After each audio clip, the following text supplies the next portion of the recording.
is, do you find that the Optometric Success Center Learning Library is really helping people increase their value to the practice and to the patients and to themselves, and maybe even especially to themselves.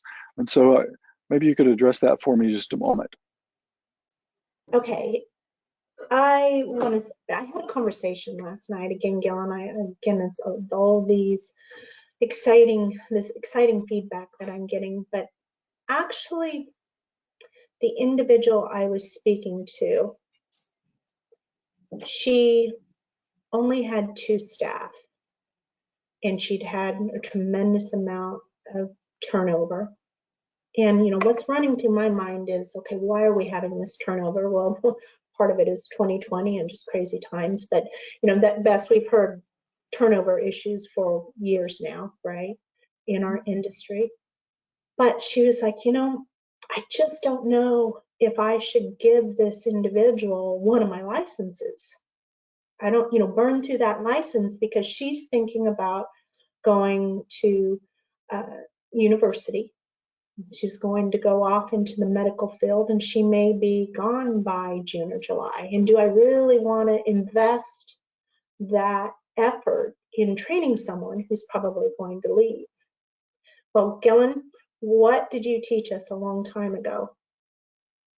You taught us that we know that more than likely,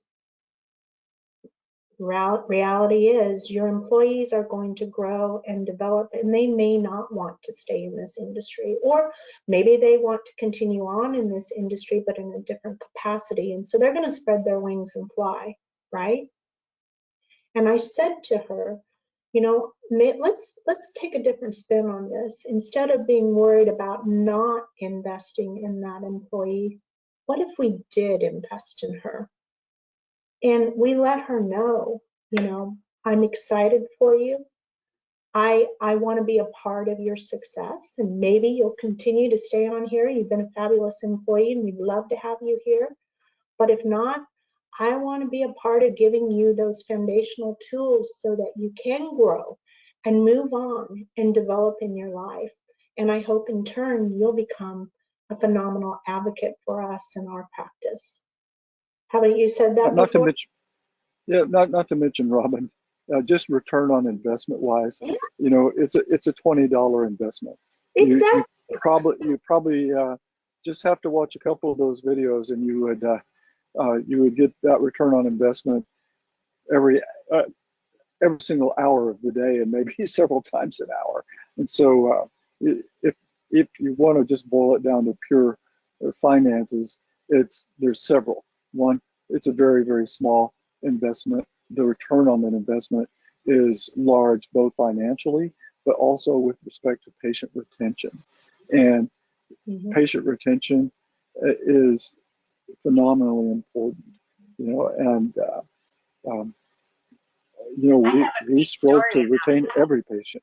Great, let's hear it. I'd love to hear it. The idea of patient retention, I spoke with one of my clients that's been very active with OSCL for the last 4 months, and the feedback she got from her tech team, she has 6 technicians in their practice, was that they all, having gone through those foundational training programs, all felt more confident speaking to the patient because they understood what they were doing and what the value was.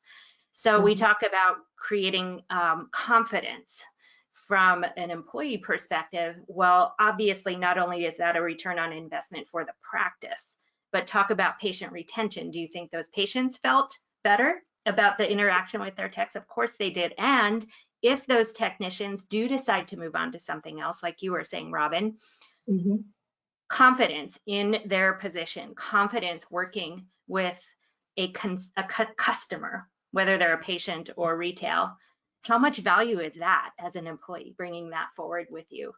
Invaluable. Yeah, well, and then how much do we talk about that first impression? Whether that individual's wanting to leave or they're planning to stay there, the investment so that they understand the importance of patient first mentality and having the confidence. Remember I said on those employee assessments, what do we see best? We don't get any training, right? Mhm. So now we're providing them that, and how can we even put a dollar amount or a value on that first impression of that patient, no matter who it is within your practice? That in itself, retention, patient retention, right? So Bess, you mentioned the increased confidence, and to me, one of the things that would help a staff person or me, even as a doctor, is the live training sessions and having the ability to interact with other staff from around the country, but also with my executive management trainer and hearing their perspective.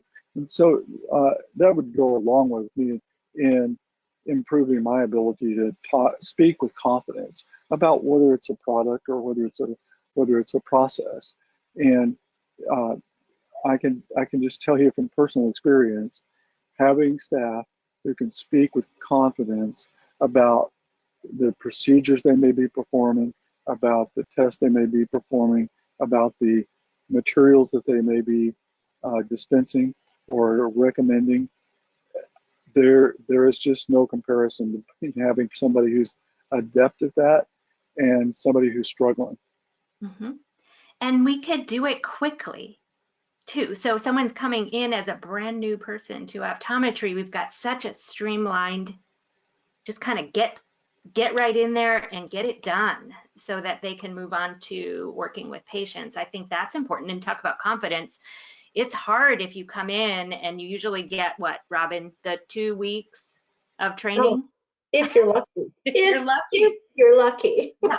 And then you're kind of thrown to the wolves, whereas this is taking that reality into our plan, right? We know there's not always a lot of time that can be spent with the optometrist, with the owner, with the staff members, but we can supplement that really valuable one-on-one time in office with super solid and efficient and engaging training Mhm. on their own time.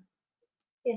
So Well, we end up with quickly. yeah, absolutely. I mean, that's so important. That timeliness to even just to get them to be able to adjust a pair of glasses can be so helpful, or to be able to pick up the phone and answer the phone when you do have a small team, right? That can be so invaluable. And then I just have to go back to the live group training sessions, Gillian and Bess, and I have to say there's a little bit of gosh, you get to join this live group training session with peers from all over. Mm-hmm. It's not just your practice. It's not just sitting down with one trainer, and you get to see and hear what your peers are experiencing. And I think that's exciting too. So. Yeah. And it's comfortable too. So those live training sessions, I read a comment just the other day that one of the staff members was a little nervous about it because it's something new. They don't know what to expect. You know, is it going to be a pass-fail kind of experience? But her comment was, I was nervous, but then I did it and it was fun and useful. So, you know, there's I love it. Yeah, I love it. I think the useful is just a must-have. It's got whatever we present, it's got to be useful. I haven't seen anything that we presented so far that you all have presented so far that's not useful. Thank you all so much for taking the time today to talk to me a little bit about a few of these questions and your observations. Hopefully we'll address this again in another interview.